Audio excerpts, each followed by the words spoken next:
All my life you have been so good.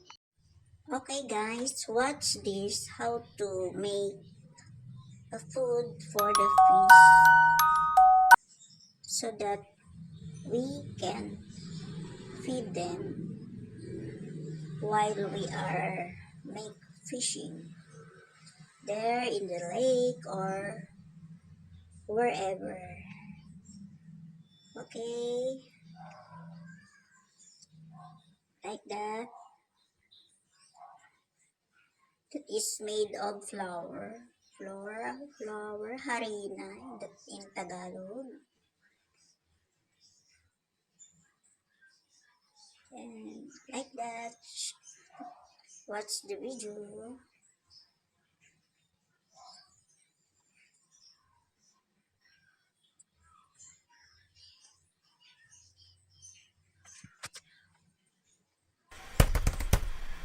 Yan ay timplado, guys, para magustuhan ng karpa. Dahil sa lake, ang isda doon ay karpa. So, after yun, guys, ibabalik din yun. After nilang makuha, mapicturan, mabidyo, ng mabilisan, at yun ay ibabalik muli sa tubig. Kasi yun ay kawawa naman kapag, especially if they are pregnant, yung maraming dapat ibalik talaga sa tubig. Ayan. Okay.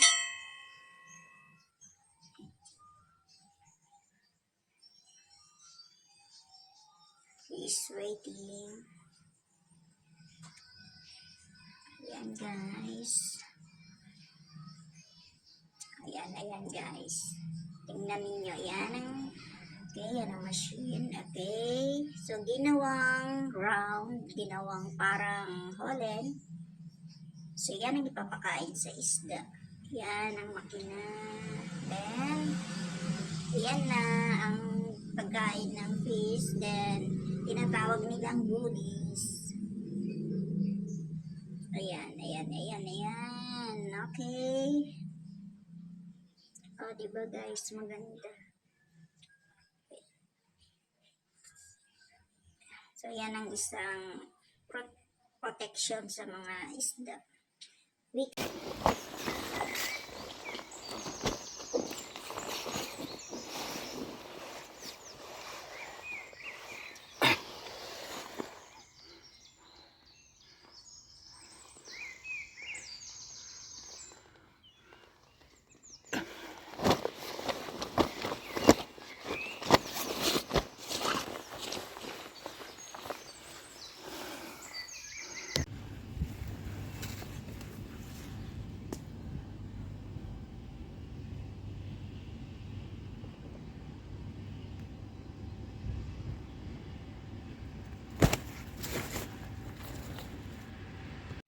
Yes guys, time to return the fish to the water. They are there. Ayan. Okay guys, thank you for watching. Okay, so bye for now.